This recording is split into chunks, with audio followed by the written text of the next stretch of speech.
মেয়েটির করা ছোট্ট একটি ভুলের মাসুল হিসেবে তাকে দু চোখ হারাতে হয়।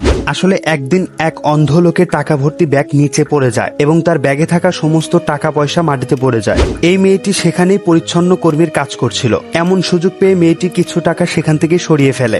মেয়েটি টাকাগুলো নিয়ে চলে যাচ্ছিল, কিন্তু অন্ধ লোকটি তাকে ধরে ফেলে এবং নিজের টাকাগুলো তার কাছ থেকে বের করে নেয়। মেয়েটি অন্ধ লোকটির কাছে ক্ষমা চায়, কিন্তু অন্ধ লোকটি বদলা হিসেবে তাকে বিয়ের প্রস্তাব দেয়। অন্ধ লোকটি মেয়েটিকে নিজের সুন্দর এবং দামি বাড়িতে নিয়ে যায় এবং তাকে বলে বিয়ের পর এই সবকিছু তোমার হয়ে যাবে।